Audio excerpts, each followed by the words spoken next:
So ano po ba mga requirements na kailangan po nating i-prepare before po tayo pumunta sa Move It Training Facility sa Marikina?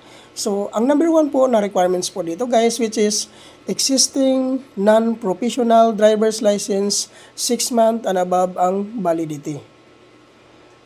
Number 2, NBI clearance. Number 3, motorcycle ORCR. Number 4, 2019 and above motorcycle year model. Number 5, 1,000 license down payment.